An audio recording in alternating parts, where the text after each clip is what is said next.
अधूरा मसला सुनकर मैं क्या कह सकता हूँ। जुबान से निकली हुई बात पराई हो जाती। डर रहा हूं कि कहीं मैं खुद ही अपनी परेशानियों में इजाफा ना कर लूं। अगर तुम्हें मुझ पर भरोसा नहीं है तो खामोश ही रहो, मैंने बेपरवाही से कहा। अपने राजों में किसी कच्चे आदमी को शरीक करके अच्छाई की तवक्का नहीं की जा सकती। मैंने गिलास से दूसरा घूंट लिया। वो गौर से मेरी तरफ देख रहा था, जैसे मेरे चेहरे की तहरीर से मेरे दिल का हाल जानना चाह रहा हो। मैंने उसकी तरफ ध्यान तक नहीं दिया, बल्कि सिगरेट सुलगाने में मसरूफ हो गया ताकि उसे अपनी कोई राय कायम करने के लिए वक्त मिल सके। जहाज तक हम दोनों एक दूसरे के लिए अजनबी थे। खासी तवील खामोशी के बाद वो भराई हुई आवाज में कहने लगा, और इस वक्त हम दोस्तों की तरह एक दूसरे के सामने बैठे पी रहे हैं। मेरा ख्याल है कि मैं तुम पर एतमाद कर सकता हूं, क्योंकि मुझे नुकसान पहुंचाकर तुम कोई फायदा हासिल नहीं कर सकोगे। अच्छी तरह गौर कर लो, हम कल फिर बात कर सकते। पुलिस का नाम सुनकर मैं चौंका था। कई पुलिस अफसरों से मेरे पीने पिलाने की हद तक दोस्ती है, मगर मैंने अब तक तुम्हारे सामने अपनी जुबान बंद रखी है। मैं जानता हूं कि पुलिस वाले किसी के दोस्त नहीं होते। पता नहीं वो मेरी बात मानते हैं या टाल देते हैं। मैं तुमको उम्मीद में क्यों रखूं? और फिर मुझे पूरी बात भी मालूम नहीं है। तुम अच्छी तरह सोच लो, मुझसे जिस तरह बन पड़ा मैं तुम्हारी मदद करने की कोशिश करूंगा। आगे तुम्हारा मुकद्दर होगा, उसके लिखे को कोई नहीं टाल सकता। पुलिस अफसर उससे मेरी दोस्ती का जिक्र सुनकर वो दाने पर टूटते हुए किसी भूखे पंछी की तरह मेरे जाल में आ गया। मैंने गौर कर लिया है, वक्त गंवा कर मैं खसारे में रहूंगा। ये समझ लो कि चंद रोज में मेरा दफ्तर वागुजार न हुआ तो मैं कभी पाकिस्तान नहीं जा सकूंगा। मुझे कहीं और पनाह लेनी पड़ेगी। जमे जमाए कारोबार को भूलकर ऐसा करना आसान नहीं होगा, मगर मेरे पास उसके सिवा कोई रास्ता भी नहीं है। तुम बिला वजह मेरे जहन में तजस्सुस पैदा कर रहे हो। आखिर तुम्हें क्या खौफ है? वो चंद सानियों के लिए यूं खामोश हुआ जैसे अपने ख्यालात को मुजतमा कर रहा हो। फिर कहने लगा, तुम्हें याद होगा कि मैंने जहाज पर तुमसे मदन मोहन का जिक्र किया था। मैंने इस बात में सर हिलाया। उसने बात जारी रखी। इससे मेरी गहरी दोस्ती थी और उसने मुझको पाकिस्तानी स्पेशल टास्क फोर्स के बारे में रूंगटे खड़े कर देने वाली कहानियां सुनाई थी, मगर उस वक्त तक मैं मदन मोहन के लिए कुछ बेजरर से काम कर चुका था। इन दिनों भी उसे पाकिस्तान के पास बड़े बिजली घरों के अहम नक्शों की जरूरत थी। पुर्जों की सही तसरीहात पढ़ने के बहाने इन नक्शों को हासिल करना मेरे लिए मुश्किल नहीं था। मैंने वो सब जमा करके इनकी नकलें बनवाई थी कि अचानक मदन मोहन गायब हो गया।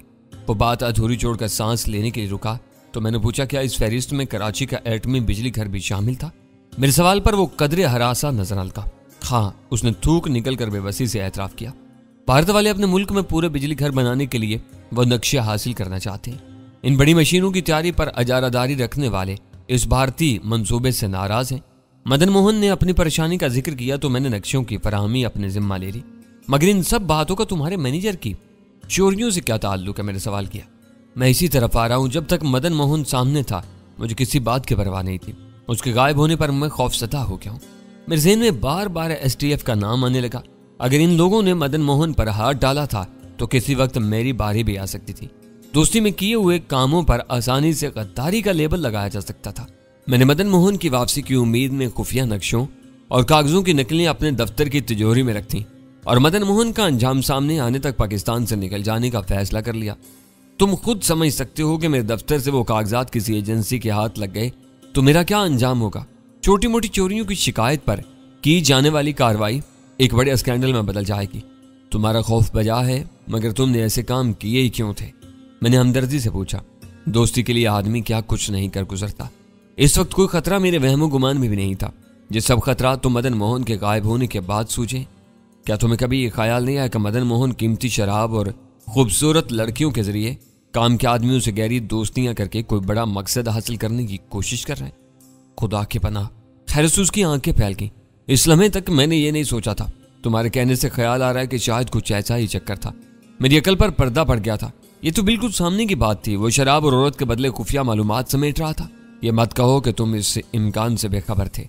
तुम्हारे ज़हन में कहीं ना कहीं कोई खटका मौजूद था, इसलिए तुमने मुल्क से फरार होने का फैसला किया। इससे पहले तुम उसे क्या दे चुके हो?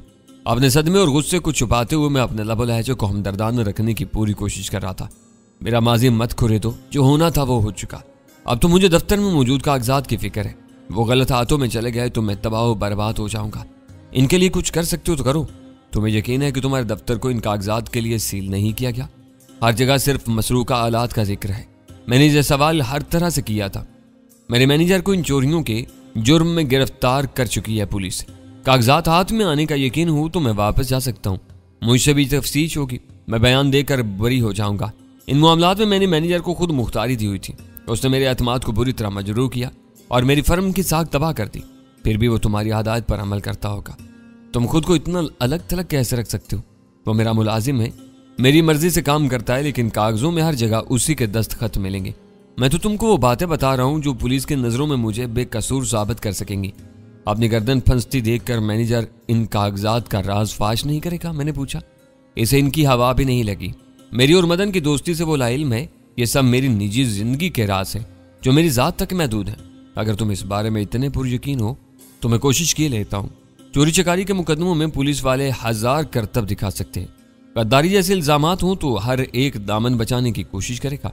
मामला संगीन हुआ तो मैं खुद भी अपनी सिफारिश वापस ले लूंगा। ये तुम्हारा बहुत बड़ा एहसान होगा। ये काम हो गया तो मैं जिंदगी भर तुम्हारा गुलाम रहूंगा। वो गिड़गिड़ाने लगा। तुम्हारी तरह मैं भी सिर्फ दोस्ती की खातिर एक कोशिश करने का वादा कर रहा हूँ। काम का होना या ना होना मेरे इख्तियार से बाहर है। मेरे सामने इस तरह मत गिड़गिड़ाओ कि मुझे अपने आप पर नादम होना पड़े। मैं तुम्हारे लिए फोन पर जो कुछ कह सकता हूँ इसमें कोई कसर नहीं छोड़ूंगा। मेरे लिए तुम्हारी ये यकीन दहानी आज का सबसे बड़ा इनाम है। उसकी आवाज तशक्कुर के जज्बात से लबरेज होगी। तुम चाहो तो इसी वक्त नीचे चलकर कराची फोन कर सकते हो। अहमक हुए हो? मैंने दृष्ट वाच पर निगाह डालते हुए कहा। कराची में इस वक्त रात के 12:30 बज रहे होंगे। यह मामला अब कल सुबह ही तय हो सकेगा। जैसी तुम्हारी मर्जी। उसने बहस किए बगैर हथियार डाल दिए। मेरे सामने अपने जराइम का एतराफ कर लेने के बाद वो दबा दबा नजर आ रहा था। ज़हनी तौर पर भी उसने मेरी बर्तरी तस्लीम करके सफर टाल दी थी। उसने अपने नामा अमाल की स्याही के बारे में मुझसे सिर्फ मशवरा करना था, लेकिन खिलाफ तवक्का उसे मदद की उम्मीद भी बन गई थी। इस यकीन दहानी में मेरे मनसूबाबंदी का पूरा दखल था। उसने मदन मोहन के लिए खुफिया रिकॉर्ड की नकूल फराम करके जो हरकत की थी, इसकी संगीनी का अंदाजा कराची में बैठे हुए लोगों ही को हो सकता था या वो लगा सकते थे। और मेरी दिली ख्वाहिश थी कि सलीम अकबर खान कराची लौटकर इन्हीं के हाथों कैफरे किरदार को पहुंचे। इस ख्वाहिश की तकमील के लिए यह जरूरी था कि वह तवील मुद्दत तक पाकिस्तान से मफरूर रहने का इरादा तर्क कर दे। अपने जहन का बोझ हल्का करते ही सलीम ने मुझसे कहा, एल्जा इंतजार करते करते बोर हो गई होगी, अब मैं उसे बुला लाता हूँ। इससे मिलकर तुम्हारी तबीयत खुश हो जाएगी। इससे तुम भी अपनी तबीयत खुश करते रहो। 2 मुल्लाओं में एक मुर्गी हराम हो जाती है। वह भोंडे अंदाज में हंस पड़ा। वो पसंद आ जाए तो मुझे बता देना, मैं फौरन ही दस्तबरदार हो जाऊंगा। हम में से कोई भी मुल्ला नहीं है, बल्कि खचखची दाढ़ी की वजह से अक्सर मुल्ला मुझे कादियानी समझते हैं। उसे एक गलत मौजू की तरफ बहकते देखकर मैंने उसकी बात काट दी और कहा, बातों को तूल देने के बजाय एल्जा को बुला लाओ। ऐसा न हो कि वो तुम्हारे हाथ से भी जाती रहे। वह चला गया और मैंने आसूदगी के एहसास के साथ अपना गिलास खाली कर दिया। उसने एल्जा के बारे में खुली पेशकश करके वही हरकत करने की कोशिश की थी जिसके जरिए मदन मोहन ने उसे अपने जाल में फांसा था। फर्क सिर्फ इतना था कि वो इस बार मदन मोहन से सीखे हुए सबक के जरिए मेरी खुशनुदी हासिल करके एक जंजाल से निकलना चाह रहा था। मैं सिर्फ इस ख्याल से वो कटिया बात से गया कि मुसीबत से निकलने की कोशिश करना हर शख्स का हक होता है। एल्जा किसी दुल्हन की तरह शर्माती और मुस्कुराती हुई मेरे कमरे में दाखिल हुई तो वहां जैसे उजाला फैल गया। मगरबी आदाब के मुताबिक मैंने उठकर उसका इस्तकबाल किया तो उसने मेरी तरफ हाथ बढ़ा दिया। चाहे सलीम ने रास्ते ही में उसे मेरे बारे में ब्रीफ कर दिया था। मेरी सोची समझी राय के मुताबिक एल्जा अपने तौर तरीकों से कोई रंगीन मिजाज लड़की नजर नहीं आती थी। इसके हर अंदाज में शाइस्तगी और घरेलू रख रखाव का करीना नुमाया था। माली मजबूरी या फिर तूल पकड़ती हुई तन्हाई से उकता कर वो मजबूरन सलीम के फंदे में आ गई थी। वो यूरोप ही के एक कम तरक्की याफ्ता इलाके की पास ही थी। अंग्रेजी वो जरा सहज सहज से और रुक रुक कर बोलती थी। उसके हाथ का बनाया हुआ पहला पैग हल्क से उतारते ही महफिल में सरूर का रंग आ गया और हम तीनों ने तकल्लुफात को बालाए ताक रखकर बेबाकाना अंदाज में एक दूसरे की टांग खींचनी शुरू कर दी। रायल होटल में रहने वालों के लिए नाश्ते और चाय के सिवा खाने पीने का और कोई बंदोबस्त नहीं था, मगर सलीम ने होटल की मालिका से पुराने मरासम के बिना पर कुछ ऐसा बंदोबस्त कर लिया था कि ठीक 9:30 बजे एक नौखेज लड़की ट्रे में गर्म खाने की काबें और प्लेटें वगैरह लेकर मेरे कमरे में आ पहुंची। तीनों आदमियों के खाने के लिए छोटी सी टेबल नाकाफी थी। नीचे तहखाने तक उतरने का मूड नहीं था, इसलिए हम तीनों ही प्लेटें लेकर खड़े हो गए। सलीम मेज पर रखी हुई काबों की तरफ मुतवज्जा हुआ तो एल्जा गालबन सलीम की हदायत के मुताबिक मेरे शाने से लगकर खड़ी होगी और एक दिल आवेज मुस्कुराहट के साथ मेरी तरफ देखने लगी। उसकी स्याह आंखों में खुमार के डोरे तैर रहे थे जिनकी वजह से वो कदरे बेहिजाब नजर आ रही थी। मैंने बस जरा सा मुस्कुरा कर लम्हा भर के लिए उसकी तरफ देखा। मेरे जहन में ये बात बैठ चुकी थी कि सलीम मेरी मदद करने के लिए एल्जा को अपना आला कार बनाना चाह रहा है। सलीम को घेर घार कर पाकिस्तान की तरफ वापस धकेलने की खातिर मैं फैसला कर चुका था कि अफजल खान से इसके दफ्तर की सील खुलवाने के लिए बात करूंगा। अगर मैं एल्जा के नखरों से जरा भी मशहूर हो जाता तो सलीम यही समझता कि उसने एल्जा के जरिए मुझे फांस लिया है। मैं किसी बुत की तरह बेजान और खामोश खड़ा रहा। मेरी तरफ से कोई हौसला अफजा रद्दअमल न देखकर एल्जा ने मेरे बाजू पर अपना कुछ वजन मुंतकिल कर दिया। उसके गुदाज और आस्तीन से महरूम बाजू के दबाव से आम हालात में शायद मुझे किसी कदर तहरीक मिली होती, मगर सलीम के बारे में एक बात जहन में आ जाने के बाद एल्जा मेरे लिए यकबयक अपनी सारी कशिश खो बैठी थी। मैंने उसके टिके हुए नाजुक सरापा का बोझ जरूर संभाल लिया, लेकिन मेरी वो मुरव्वत किसी लतीफ एहसास से यकसरारी थी। ये बात एल्जा ने फौरन ही महसूस कर ली। तुम औरतों के मामलों में कुछ शर्मीले मालूम होते हो। एल्जा ने मेरे सीने की तरफ सर झुकाकर भराई हुई आवाज में सरगोशी की। शर्मीले नहीं, डरपोक कहो, मैंने खुशदिली से कहा। यही वाकया पाकिस्तान में हुआ होता तो वहां खूनरेजी से मार धाड़ तक कुछ भी हो सकता था। वो बेइख्तियार एक झुरझुरी लेकर मेरे शाने से अलग होगी। फिर उसने खौफजदा आवाज में पूछा, तुम किस वाकये की बात कर रहे हो? किसी मर्द की गर्लफ्रेंड उसकी मौजूदगी में दूसरे मर्द को करंट मारने की हिम्मत नहीं कर सकती। हम लोग एक आदमी एक वोट के साथ ही एक मर्द एक औरत के असूल पर भी यकीन रखते हैं। इससे तजावुज करते ही फसाद हो जाता है। वो हसीन होने के बावजूद ज़हीन भी थी। मेरी बात समझ करके स्याए हुए अंदाज में हंसने लगी। उसकी हंसी की आवाज़ सुनकर सलीम यूं मुड़ा जैसे उसने कुछ सुना ही ना हो। क्या हो रहा है? बहुत राजदारी के साथ बातें हो रही हैं, उसने मानी खेज लहजे में कहा। वो नशे की झोंक में आ चुका था। राजदारी? मैंने उसका मजाक उड़ाया। इस छोटे से कमरे में शायद हम तीनों एक दूसरे के दिल की धड़कने तक सुन रहे हैं और तुम बातों से अनजान बन रहे हो। सलीम के हटने से मेज पर जगह पैदा हो चुकी थी। एल्जा आगे बढ़ गई। मालूम होता है कि ये लड़की तुम्हें पसंद नहीं आई। सलीम ने उर्दू में तबसरा किया। मुझे पले हुए तीतरों के शिकार का कोई शौक नहीं, मैंने मुंह बनाकर कहा।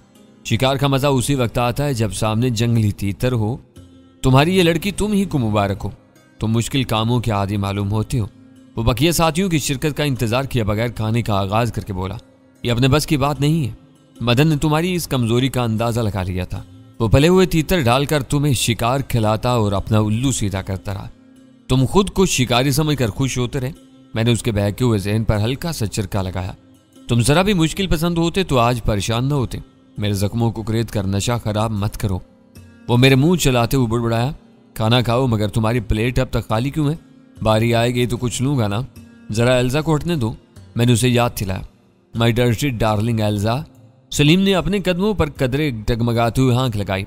मेरे अजीम और मुअज़्ज़ज़ दोस्त की प्लेट अभी तक खाली है और तुम गोश्त के पार्चे समेट रही हो। एल्जा ने हड़बड़ा कर मेरे लिए जगह खाली कर दी। उसकी प्लेट वाकई लबरेज थी। ये एल्जा की खूबी थी कि उसने बहुत धीरे धीरे स्कॉच पीकर हमारा साथ दिया था। ये उसने खुद को आपे से बाहर होने से बचाए रखा था। मेरा और सलीम का मामला बराबर रहा था, लेकिन वो चुगी दाढ़ी वाला मैं नोश किसी भी वक्त बहकने वाला था। खुराक के लुकमे मेदे में उतरने के साथ सलीम की खोपड़ी पर अस्काश का रंग गहरा हो रहा था। उसकी जुबान लड़खड़ा रही थी। वो एक ही जगह खड़े खड़े यूं झूल रहा था जैसे घूमते हुए फर्श पर अपना तवाजुन बरकरार रखने की कोशिश कर रहा हो, मगर फिर भी वो अपनी दानिश में मेरी इज्जत अफजाई की मजाक का खेज कोशिशें कर रहा था।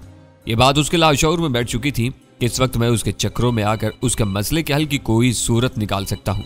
खाना खत्म होने तक सलीम की हालत काबिल रहम होने लगी थी। चंद मिनट बाद ही उसके लिए अपने कदमों पर खड़ा रहना दुश्वार हो गया तो डाइनिंग टेबल के साथ पड़ी हुई कुर्सी पर जम गया। हम दोनों फारिग हो गए, मगर सलीम का मुंह चलता रहा।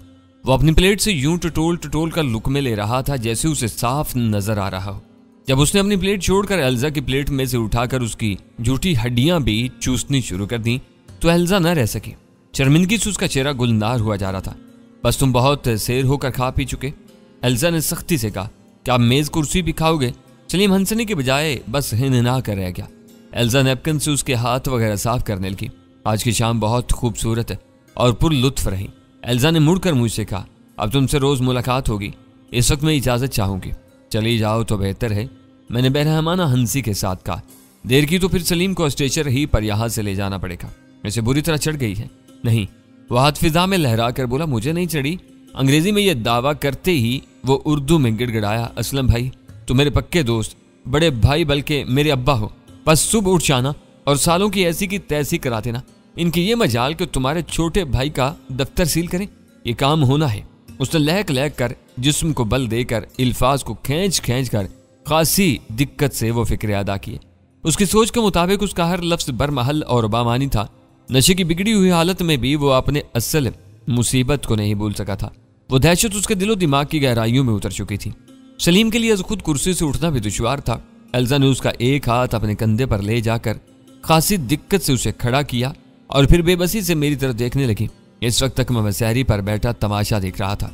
एल्जा की परेशानी पर मुझे रहम आ गया। मैंने सलीम को दूसरी तरफ से सहारा दिया। उसका दूसरा बाजू अपने कंधे पर लेकर एक हाथ उसकी कमर के गिर्द कस लिया।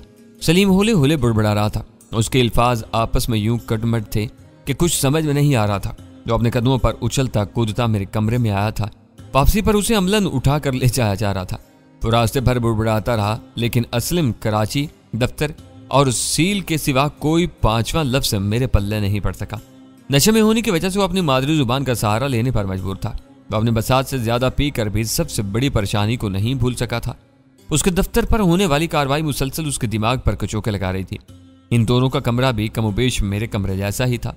मेरे इस्तकबाल के लिए कमरे में बिखरे हुए सामान और कपड़ों वगैरह को इधर उधर उड़सने की सरतोड़ कोशिश की गई थी, मगर उस कमरे में जैसे दो अफराद की रोजमर्रा जरूरियात की अशिया को एक हद तक ही समेटा जा सकता था। वहां हर चीज मुंह को आ रही थी। एल्जा की मदद से सलीम अकबर खान को मदहोशी के आलम में मसहरी पर डालकर मैं सीधा हुआ तो एल्जा ने वहशत ज़दा अंदाज में मेरा रास्ता रोक लिया। इसने बहुत ज्यादा पी लिया, ये मर तो नहीं जाएगा? उसने घबराई हुई आवाज में पूछा। फिक्र मत करो, मैंने उसके बाजू पर थपकी देकर मुरब्बियाना लहजा में कहा। हर रोज मरकर जिंदा होने वाले सख्त जान लोग इतनी आसानी से नहीं मरा करते। सुबह तक ये ठीक हो जाएगा। उसने किसी खौफ सदा हिरनी किसी नजरों से मसहरी पर पड़े हुए अपने सफरी महबूब की तरफ देखा। फिर उसकी इल्तिजाइया नजरें मेरे चेहरे पर मरकूज हो गई। मैंने सर झुकाकर नरमी से उसे अपने रास्ते से हटाया और कमरे से बाहर निकल गया। मैं बाहर निकला तो मेरी निगाह उस मुतवस्सित कामत फलस्तीनी पर पड़ी जो पिंडलियों तक आए हुए एक रंगीन लिबादे में सीढ़ियों के किनारे पर खड़ा हुआ सिगरेट पी रहा था। आगे बढ़ते हुए उसके वहां मौजूद होने की वजह भी मेरी नजरों में आ गई। इसी जैसे लिबादे में मलबूस एक खातून निचली लैंडिंग पर वाक़े बाथरूम का दरवाजा खोलकर अंदर जा रही थी और वो वहां चौकीदारी कर रहा था। वो यकीनी तौर पर मियाँ बीवी ही थे, वरना कोई मर्द इस तरह दूसरी औरतों की चौकीदारी नहीं करता। वो जोड़ा बचत के लिए सलीम वाले फ्लोर पर ही ठहरा हुआ था। मुल्हिक बाथरूम से महरूम ऐसे होटलों में फैमिली के साथ कयाम वाकई हौसले का काम है। हर आन ये धड़का लगा रहता है कि किसी राहदारी या बाथरूम में कहीं कोई बदकिस्मत शख्स है खवातीन के लिए अजाब न बन जाए। मगर सिगरेट फूंकते हुए इस फलस्तीनी को सरसरी नजरों से देखता हुआ मैं नीचे उतरता चला गया। मुझे पूरा यकीन था कि लैंडिंग के मोड़ तक उसने आसाबी तबाह के आलम में मेरी निगरानी की होगी। इस सस्ते होटल में रूम सर्विस का रवाज न होने के बायस गंदे बर्तन सुबह तक यूं ही पड़े रहे थे। भूख के आलम में जो खुशबुएं भली और इश्तहा अंगेज मालूम हो रही थी, पेट भर जाने के बाद बोझल और नागवार लग रही थी। इंतजामिया ने अपनी सहूलत और अमले के आराम के लिए कमरों में इंतकाम तक की सहूलत फराहम नहीं की थी। मैंने चंद गहरे सांस लिए और लिबास तब्दील किए बगैर बिस्तर पर गिर गया। इस वक्त सिर्फ 11 बजे थे। जहन पर पुरसरूर खुमार तारी होने के बावजूद आंखों में नींद का दूर दूर तक पता नहीं था। मैं बिस्तर पर पड़ा देर तक करवटें बदलता रहा, फिर उठकर सिगरेट सुलगा ली। कमरा कुछ ज्यादा ही छोटा होने के बावजूद बिस्तर आरामदेह था। मुझे यकीन था कि बेचैनी दूर होने के बाद एक बार मेरी आंख लग गई तो दिन चढ़े ही होश आएगा। रॉयल होटल एक बार होने के इलाके में वाक़ था। मैंने सोने से कबल खुद को थकाने के लिए बाहर निकलने का फैसला करके जैकेट पहनी, जेबें टटोल कर पासपोर्ट, टिकट और पाउंड्स होने का यकीन किया और बाहर निकलकर कमरे का दरवाजा मुकफ्फिल कर दिया। इसी वक्त आहटें और जोर जोर से बोलने की आवाज़ों के साथ एक करीबी कमरे से शौक रंगों के चुस्त लिबास में मलबूस एक सफ़ेद फाम जोड़ा बरामद हुआ। अंग्रेजी के लबो लहजे और अंदाज से वो दोनों ही अमरीकी नजर आ रहे थे। मर्द की तवज्जो दरवाजे पर मरकूज थी और उन्हें मेरी तरफ देखा और तंबीही अंदाज में मुस्कुराने लगी। मैंने मुस्कुरा कर ही जवाब दिया और जीनों की तरफ चल पड़ा। मर्द लंदन के मौसम को गंदी गंदी गालियां देते हुए जल्द अज जल्द फ्रांस की तरफ रवाना होने के अज़्म का इजहार कर रहा था। आम अमरीकियों की तरह वो भी बिल्कुल बेपरवाह था। इसे जरा भी फिक्र नहीं थी कि उसके बेहुदा तबसरे सुनकर कोई अंग्रेज भड़क भी सकता है। इस वक्त निचले हाल में मेज के पीछे एक दुबली पतली और चिड़चिड़ी सी लड़की बैठी हुई थी। मुझे यूं महसूस हुआ जैसे मर्दों ने लंदन शहर का कारोबार चलाने की बेशतर जिम्मेदारी सिन्फ नाजुक पर ही डाली हुई है। मैं इस लड़की पर तरस खाता हुआ मेज तक पहुंचा तो उसे जुबान हिलाए बगैर अपनी सवालिया निगाहें मेरे चेहरे पर मरकूज करती। इस हालत में वो रोबोट मालूम हो रही थी। मैंने तुर्की ब तुर्की के मसदाक खामोशी से अपने कमरे की चाबी उसके सामने डाली और कुछ कहे बगैर दरवाजे की तरफ जाने लगा। इस मरहले पर वो खामोशी तोड़ने पर मजबूर होगी। सर, क्या तुम बाहर जा रहे हो? जाहिर है कि वो सवाल मेरे लिए ही था। तो क्या यह दरवाजा तुम्हारे किचन में खुल रहा है? सीधा जवाब देने के बजाय मैंने उससे एक टेढ़ा सवाल कर डाला। मैंने अपना लहजा सपाट ही रखा। ओह, शायद मेरा सवाल गलत था। वो सिटपटा गई। तुम यकीनन बाहर जा रहे होगे, 2 बजे तक मैं यहीं मौजूद रहूंगी। तुम इसके बाद लौटे तो शायद दरवाजा खुलने में देर होगी। दरअसल मैं 2 बजे अपने कमरे में सोने के लिए चली जाती हूँ। तो क्या 2 बजे सो जाना तुम्हारी मुलाजमत का एक हिस्सा है? मैंने पूछा। यस सर, उसने खुश्क लहजे में कहा। मुझे 7 बजे बेदार होकर मेहमानों के लिए नाश्ता तैयार करना होगा। दरमियान में नींद खराब हो जाए तो दोबारा सोना मुश्किल हो जाता है। वैसे भी मेरे कमरे में घंटी की आवाज कम ही पहुंचती है।